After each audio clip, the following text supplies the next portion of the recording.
Welcome to Tiwari class. तो चलिए बच्चों, इस वीडियो में आपको डिस्क्राइब करने की कोशिश करेंगे। बच्चों काफ़ी कमेंट है कि सर एक चीज़ बता दीजिए कि जो आपकी अटल बिहारी की जो सेकंड राउंड काउंसलिंग होने वाली है बीएससी नर्सिंग का, खासकर वो कब से होगी, और अगर हमें फर्स्ट राउंड में अगर कॉलेज नहीं मिला है तो क्या हम कैसे करें, फर्स्ट राउंड में कॉलेज पसंद नहीं है तब हमारी क्या सिचुएशन है, तमाम जानकारी देंगे। लास्ट तक बने रहेगा तभी आपको टॉपिक समझ में आएगी, ठीक है ना।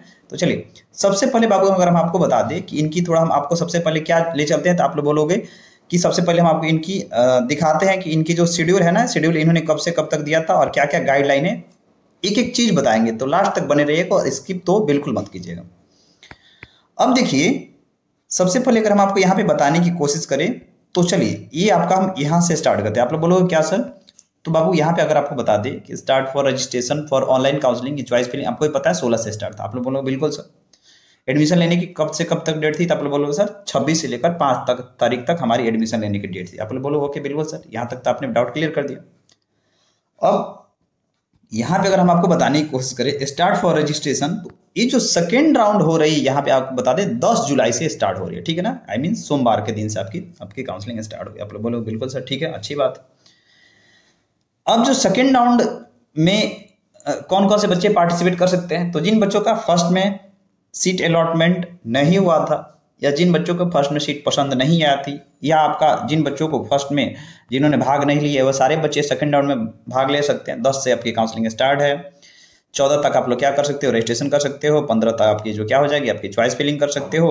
17 तारीख को आपकी सीट अलॉटमेंट आ जाएगी। 18 से लेकर फिर 24 के बीच में आप लोग सेकंड राउंड के बच्चे आप लोग एडमिशन ले सकते हो। आप लोग बोलोगे ओके सर, बहुत बढ़िया। अब बाबू अगर आपको बताने की कोशिश करें कि सबसे पहले आप लोग एक चीज बोलोगे क्या सर, चलिए हम आपको नीचे एक चीज बताते हैं। जैसे ही स्क्रॉल करके अगर हम नीचे आते हैं और एक एक चीज बताने की कोशिश करते हैं यहाँ पे कि इनकी क्या क्या क्राइटेरिया और यहाँ पे इन्होंने क्या क्या आपको लिखा हुआ है। अब चलिए जैसे ही स्क्रॉल करके इसको हम और नीचे में आ जाने दीजिए। हाँ, यहाँ पे देखिए, अब देखिए ध्यान से देखिएगा, ध्यान से देखिएगा। तो बच्चे बोलेंगे कि यहाँ पे देखिए, यहाँ पे बच्चे क्या बोलेंगे, देखिए यहाँ पे मान लो हमारे पास 3 कंडीशन हो जाती है। आप लोग बोलोगे सर क्या कंडीशन, मान लो कि after the seat allotment and acceptance, मान लो कि आपकी सीट अलॉटमेंट हो गई। आप लोग बोलोगे सर बिल्कुल सर, हमारी सीट अलॉटमेंट हो गई और आपने कॉलेज नहीं लिया। ये भी कितने बच्चों ने किए हैं, आपकी सीट अलॉटमेंट हो गई है, मतलब सीट एक्सेप्ट कर लिया आपने, और बाय द वे आपने कॉलेज मतलब नॉट टेकिंग, आपने एडमिशन नहीं लिया, मतलब आपको मतलब कॉलेज अलॉट हो गई, आपने उसको एक्सेप्ट भी कर लिया एक तरीका का, फिर आपने आगे का सारा प्रोसेस कर लिया, लेकिन आपकी एकाएक कॉलेज की मतलब बदल गई मन, तब आपको जो आपकी काउंसलिंग फीस है ना, आपको 5,000 रुपये आपको डूब जाएगी, ठीक है ना। जिन बच्चों को कॉलेज एक्सेप्ट मतलब अलॉट हो गया था और उन्होंने कॉलेज नहीं लिया, ठीक है ना, तब उन बच्चों की 5,000 आपकी पैसे डूब जाएगी। और हो सकता है हमें भी इस टाइप के बच्चों को आपकी जब सेकेंड राउंड होगी उसमें फिर से आपको 5,000 देना पड़े। लेकिन बाय द वे इस अगर हम आपको बता दें, वो तो आपकी काउंसलिंग जब स्टार्ट होगी उसी समय ही पता चल पाएगा कि फिर इस टाइप के बच्चों से आपको फिर से 5,000 रुपये लिए जा रहे हैं कि नहीं लिए जा रहे हैं। लेकिन इतना बात आपका डाउट क्लियर कर दिए कि जिन बच्चों का सीट अलॉटमेंट हो गई थी और उन्होंने एडमिशन नहीं लिया, उनकी फर्स्ट राउंड के जो 5,000 रुपये उनकी आपकी डूब चुकी है। अब सेकंड राउंड में देखना ये पड़ेगा कि क्या फिर से 5,000 मांगते हैं कि आपके नहीं मांगते हैं, ठीक है ना। ये बात आपका हम डाउट क्लियर कर दिए। चलिए इतना बात आपका क्लियर कर दिए। एक और कंडीशन है, आप लोग बोलोगे सर क्या कंडीशन है, एक और कंडीशन है कि मान लो कि अगर आपको फर्स्ट राउंड में कोई सीट अलॉटमेंट हो जाती है। आप लोग बोलोगे सर बिल्कुल सर, यहाँ पे सीट अलॉटमेंट आपकी हो गई, और सीट अलॉटमेंट हो गई तो आपको पता है उसमें 2-3 ऑप्शन दे रही होगी। एक आपका दे रहा होगा आपका मतलब एक्सेप्ट करने का और not participate in second round, एक देता है accept and want to participate in second round, तीसरा डिक्लाइन वाला देता है। तो अगर आपने ऑप्शन A1 या ऑप्शन 2 सिलेक्ट किया, अगर आप चाहते हैं कि हम कॉलेज को एक्सेप्ट भी कर लिया, हम कॉलेज अपग्रेड करना चाहते हैं, हम सेकंड राउंड में माने पहले वाली कॉलेज हमारी बरकरार रहे और हम कॉलेज अपग्रेड भी कर पाए, उस टाइप के कंडीशन को हम रीशफल बोलते हैं। तो इस प्रकार की कंडीशन में ये है कि मान लीजिए कि अगर आपको अपने college option second option select किया और आपकी कॉलेज आपकी अपग्रेड आपने करवा लिया और आपने जो पहली वाली कॉलेज में जाकर आपने एडमिशन करवा लिया, ठीक है, अच्छी बात है। बाय द वे अगर आपको फर्स्ट राउंड में सीट अलॉटमेंट हुई थी और कॉलेज अपग्रेड कराया और सेकंड राउंड में भी अगर आपको सीट अलॉटमेंट हो जाती है, तो पहले राउंड वाली जो आपकी जो कॉलेज है वो आपकी क्या हो जाएगी, आप लोग बोलोगे सर पहले वाले राउंड की सीट आपको हमारी खाली हो जाएगी, ऑटोमेटिक खाली हो जाएगी। मतलब फर्स्ट राउंड में भी आपको सीट अलॉटमेंट हो गया और आपने अपग्रेड करने के लिए डाल दिया, और सेकंड राउंड में अगर आपकी सीट अलॉटमेंट हो जाती है तो पहली वाली सीट आपको खाली हो जाएगी और आपको सेकंड राउंड में जो कॉलेज आपको मिला होगा उसमें आपको जाकर हर हाल में एडमिशन लेना पड़ेगा। अगर आप सोचोगे कि नहीं नहीं सर सेकंड वाली कॉलेज हमारी खराब है उसमें नहीं लेंगे, तो आपकी सेकंड वाली भी डूब जाएगी और फर्स्ट वाली तो डूबी ही डूबी है, ठीक है ना। ये भी बात आपका डाउट हम क्लियर कर दिए। चलिए अब आगे एक और चीज देख लेते हैं यहाँ पे। इफ कैंडिडेट, अगर आपका मान लो कि अगर कॉलेज फर्स्ट राउंड में अगर आपको मान लीजिए कि आपको केजी में मिला, सॉरी फर्स्ट राउंड में आपको आरएमएल मिला और सेकंड राउंड में आपको केजी में मिल गई, तो अगर आप सेकंड राउंड अब जैसे ही सेकंड राउंड में सीट अलॉटमेंट होगी, पहली वाली जो सीट आपको पता है ऑटोमेटिक क्या हो जाएगी, खाली हो जाएगी। अगर आप सेकंड राउंड वाले में भी कॉलेज में एडमिशन नहीं लेते हो तो सेकंड तो गई ही गई, आपकी पहली वाली भी डूब गई। या अगर आपको फर्स्ट राउंड में अगर आपको सीट अलॉटमेंट हुआ और सेकंड राउंड में भी आपने अपग्रेड कराया और सेकंड राउंड में बाय द वे आपकी सीट नहीं अपग्रेड हो पाती है, आपने चॉइस फिलिंग के लिए डाला और आपको कोई भी कॉलेज नहीं मिल पाती है, तो पहली वाली जो सीट है आपको रिटर्न रहेगी, आई मीन पहली वाली सीट आपकी बरकरार रहेगी। ये भी बात आपका डाउट हम क्लियर कर दिए, ठीक है। चलिए आगे देख लेते हैं। आगे कह रहा है कि the candidate who have not been allotted, मान लीजिए कि बहुत सारे हमारे पास इस टाइप के भी बच्चे हैं जिनको फर्स्ट राउंड में कोई भी कॉलेज अलॉट नहीं हुआ है, क्योंकि उनकी या तो मेरिट अच्छी नहीं थी या हो सकता है उन्होंने चॉइस फिलिंग में डाला होगा, उनके मार्क्स लायक नहीं बन पाए होंगे, तो वे बच्चे भी सेकेंड राउंड में जा सकते हैं, बशर्ते उनको यहाँ पे without paying the counselling registration fee of 500, ठीक है ना। तो फिर उन्हें सेकंड राउंड में उनको आपको पता है पैसा देने की आपकी आवश्यकता आपकी नहीं है, ठीक है ना। ये भी बात आपको क्लियर कर दी। उन्हें सिर्फ क्या करना है, आपको सिर्फ चॉइस फिलिंग करना है। जिन बच्चों का फर्स्ट राउंड में सीट अलॉट हो गई थी और जिन बच्चों ने एडमिशन नहीं लिया उनकी 5000 डूब जाएगी। अब उन बच्चों से देखना ये पड़ेगा कि क्या उन्हें फिर से सेकंड राउंड में फिर से 5000 ऑप्शन में दे रहा है कि नहीं दे रहा है, ठीक है ना। ये बात आपको देख लेना पड़ेगा। लेकिन जो बच्चे का फर्स्ट राउंड में सीट अलॉटमेंट नहीं हुआ था, ठीक है ना, उन बच्चों को आपको फिर से यहाँ पे कह रहा है कि उनको आपको पैसा देने की आपको आवश्यकता नहीं है। ये बच्चे डायरेक्ट अपना चॉइस फिलिंग आप लोग कर सकते हैं जिन बच्चों को फर्स्ट राउंड में सीट अलॉटमेंट नहीं हुई थी या आपकी मार्क्स आपकी नहीं उस लायक बन पाई थी, तो ठीक है ना। ये बात आपका हम क्लियर कर दिए। चलिए अब बात आपका सारा डाउट क्लियर कर दिए। अब आपको आगे बताने की कोशिश करें कि सेकंड राउंड में कौन कौन से बच्चे भाग ले सकते हैं। देखिएगा ध्यान से, जिन बच्चों को फर्स्ट राउंड में जिन्होंने पार्टिसिपेट नहीं किया, हो सकता है बहुत ऐसे बच्चे हैं जिनके फर्स्ट राउंड के बारे में पता नहीं चला है, वो भी बच्चे फर्स्ट राउंड में सेकंड राउंड में भाग ले सकते हैं। या जो बच्चे को फर्स्ट राउंड में पार्टिसिपेट किया होंगे लेकिन कोई सीट अलॉटमेंट नहीं हुआ है, वे बच्चों को भी आपका सेकंड राउंड में भाग ले सकते हैं। और उन बच्चों को सिर्फ आपको चॉइस फिलिंग करना, आपको पता है पेमेंट वेमेंट करना कुछ नहीं है, ठीक है ना। जिन बच्चों को सीट अलॉटमेंट नहीं हुई है उन बच्चों को, क्योंकि उन्होंने पहले से ऑलरेडी रख दिया है। और साथ ही साथ जो बच्चों को फर्स्ट राउंड में सीट अलॉटमेंट हुई थी और उन बच्चों ने आपका सीट अलॉटमेंट हुई थी और साथ ही साथ उन बच्चों ने एडमिशन नहीं लिया, सीट अलॉटमेंट होने के बावजूद भी उन बच्चों का 5000 रुपये डूब जाएगी।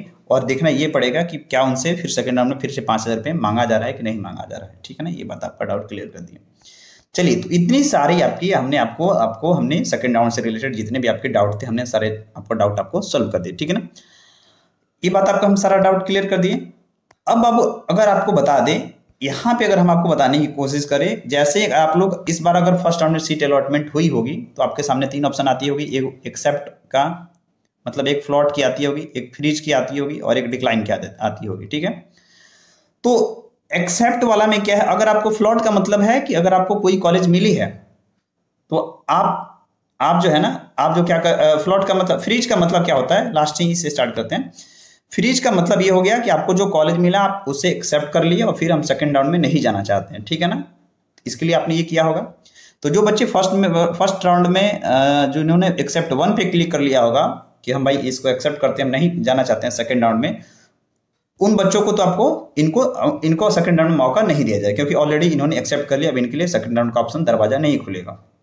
लेकिन क्योंकि इन्होंने पहले से एक्सेप्ट कर लिया, अब सेकंड राउंड में कौन कौन से बच्चे जा सकते हैं, जो बच्चे को मान लीजिए कि कोई कॉलेज मान लो कि सपोज TS मिश्रा है, तो हो सकता है मे बी उसकी फीस बहुत ज़्यादा है, या हो सकता है आप बुरा ले लो चाहे सहारा ले लो, आपकी मर्जी है। और आपको लगता है कि नहीं कॉलेज एक तरीका का हमें बहुत दूर है, हो सकता है हम नहीं जा सकते हैं, वे बच्चे ऑप्शन 3 सिलेक्ट किए होंगे डिक्लाइन वाले, उन बच्चों को आपको और सेकंड राउंड में वे बच्चे अपना जा सकते हैं, ठीक है ना। चलिए आगे देखिए, और एक चीज यहाँ पे भी है, जो बच्चे का कॉलेज अलॉट हो गया था और उन्होंने एडमिशन भी ले लिया और अपग्रेड करना चाहते हैं, तो वो बच्चे का पहले से सीट अलॉटमेंट हो ही गई है और उनको अपग्रेड करना है, ठीक है ना। तो वे सारे बच्चे इस प्रकार सिर्फ आपको चॉइस फिलिंग करने के लिए उनको मौका दिया जाएगा। और जो बच्चे का सीट अलॉटमेंट हुआ था और उन्होंने डिक्लाइन कर दिया, ठीक है ना, डिक्लाइन कर दिया, तो आपको भी पता है, मतलब आपको सीट यहाँ पे मिलती है और आपको उस लायक नहीं ले पाते हो उस कॉलेज को, मतलब सीट एक्सेप्ट कर लिया आपने और आपने नहीं ले पाए, तो आपको वहाँ पे आपकी 5,000 रुपये आपको डूब जाएगी, ठीक है ना। अब देखना ये होगा कि आपको भी पता है, अब एक चीज़ यहाँ पे ध्यान से देखिएगा, अब सेकंड राउंड में 5,000 किसको किसको लगेंगे, तो जो बच्चे नई बार पार्टिसिपेट करेंगे तो उनको तो 5500 रुपये देने ही पड़ेंगे, ठीक है ना। साथ ही साथ जो बच्चे यहाँ पे, जो बच्चे का मतलब मान लीजिए फर्स्ट राउंड में सीट अलॉटमेंट नहीं हुआ था, उन बच्चों को आपको फिर से पैसा देने की आवश्यकता नहीं है। लेकिन जो बच्चे नई बार पार्टिसिपेट करेंगे उनको भी मे बी उनसे तो लिया ही जाएगा। साथ ही साथ जो बच्चे को सीट अलॉटमेंट हुआ था और जो बच्चे का सीट अलॉटमेंट हुआ था और जो बच्चे एडमिशन नहीं ले पाए थे, उनका भी हमें लगता है 5,000, देखिए वे लेते हैं कि नहीं लेते हैं, लेकिन क्योंकि उनकी तो ऑलरेडी यहाँ पे 5,000 रुपये ऑलरेडी जब्त हो जाती है, तो हो सकता है मे बी वो ले भी सके। अब देखिए एक्चुअली होती क्या है, उसी टाइम आपको पता चलेगा जब आप लॉग इन करके काउंसलिंग करोगे सेकंड राउंड, तो ठीक है ना। चलिए, तो ये बात आपका सारा डाउट क्लियर करते हैं। यहाँ पे इसी टाइप के बच्चों को सिर्फ आपको सेकंड राउंड में नहीं जाने दिया जाएगा। जो बच्चों ने एक्सेप्ट कर लिया है और don't want to participate in, जो बच्चे फ्रीज कर लिए होंगे ना, याद रहे, जो बच्चे फ्रीज कर लिए होंगे उनको सेकंड राउंड में मौका नहीं दिया जाएगा। जो बच्चे डिक्लाइन या फ्लॉट किए होंगे उन्हीं बच्चों को आपको मौका दिया जाएगा, या जो बच्चे फर्स्ट राउंड में मतलब पहले भाग ही नहीं लिए फर्स्ट राउंड में, उन बच्चों को भी मौका आपको दिया जाएगा, ठीक है ना। ये बात हम आपका सारा डाउट क्लियर कर दिए। चलिए, फिर आपको पता है काउंसलिंग कहाँ पे होने वाली है, तो आप लोग बोलोगे सर काउंसलिंग होगी abmimi.edu.in पे, फिर रजिस्ट्रेशन आईडी डालिए और फिर DOB डालिए और अपना एंटर कर लीजिए, आपकी काउंसलिंग आपकी हो जाएगी, ठीक है। इतना बात हमने आपको सारा डिटेल्स बाय डिटेल्स आपको क्लियर कर दिया, ठीक है बाबू।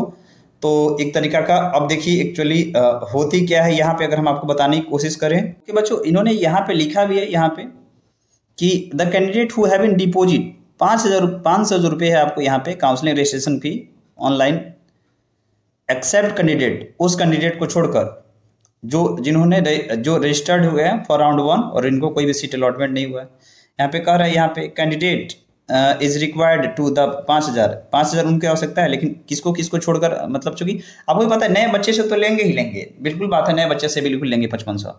लेकिन अब मान लीजिए इसको फर्स्ट राउंड में कोई सीट अलॉटमेंट हो गई है और वो उसने अपग्रेड के लिए डाल दिया है, तो एक बार पहले से उसने 5500 कटवा रखा है, तो हमें लगता है उनके लिए सिर्फ आपको चॉइस फिलिंग करने का ही मौका दिया जाएगा, उनसे पैसा नहीं लिया जाएगा। यह लिखा है कि जिन्होंने कॉलेज डिक्लाइन कर दिया और जो सेकंड राउंड में भी जाना चाहते हैं उन्हें भी, उनसे भी एक तरीका का नहीं लेना चाहिए, उचित नहीं बनता है। और जो कैंडिडेट को जो फर्स्ट राउंड में जिनको सीट अलॉटमेंट नहीं हुआ, ये तीनों प्रकार के बच्चे को हमें लगता है कि एक तरीका का आपको सिर्फ आपको इनके लिए चॉइस फिलिंग के ही मौका दिया जाना चाहिए। और जो नए बच्चे उनसे उनको बिल्कुल 5500 ले कोई आवश्यकता नहीं है, बिल्कुल नए बच्चे देंगे, लेकिन इस टाइप के बच्चे को बिल्कुल एक तरीका का उनसे नहीं लेना चाहिए। और यहाँ पे लिख भी रहे हैं। साथ ही साथ एक और चीज़ अगर हम आपको बताने की कोशिश करें कि जिन बच्चों का यहाँ पे आप लोग देख सकते हो, यहाँ पे जिन बच्चों का लिख रहा होगा फिलहाल में एलिजिबल फॉर काउंसलिंग, उन्हीं बच्चों का ही फिलहाल में अभी काउंसलिंग कराया जा रहा है। तो अगर 100 से भी नीचे स्कोरिंग है, या अगर आपको जो भी स्कोरिंग है, अगर आप लोग देख लीजिए कि क्वालीफाई फॉर काउंसलिंग लिख रहा है, बिल्कुल आप पार्टिसिपेट कर सकते हो। और जो नॉन क्वालीफाई फॉर काउंसलिंग लिखा है उनके लिए सरकार ने अभी कोई न्यू नोटिस जारी नहीं किया। वैसे जैसे अगर न्यू नोटिस भी जारी करेगी उन प्रकार के बच्चों के लिए तो हम आपको अपडेट कर देंगे। लेकिन फिलहाल 100 से नीचे वाले बच्चे भी काउंसलिंग करा सकते हैं, लेकिन बशर्ते आपको देख लेना होगा कि जिन बच्चों का क्वालीफाई फॉर काउंसलिंग लिखा होगा। तो ओके बच्चों, से चलिए काउंसलिंग स्टार्ट होने दीजिए, फिर काउंसलिंग 10 जुलाई से वेट करते हैं। साथ ही साथ नेक्स्ट वीडियो का वेट करते हैं, जिसमें अगर हम आपको बताने की कोशिश करेंगे कि इस पर फर्स्ट राउंड की कट ऑफ क्या आ गई है, ठीक है। तो सारे बच्चे एक बार चैनल को सब्सक्राइब करके रखे रहें, क्योंकि फिर जैसे ही हम कट ऑफ वाला वीडियो बनाए आपको सबसे पहले पता चल जाएगा बच्चे। सी यू, बेस्ट ऑफ लक।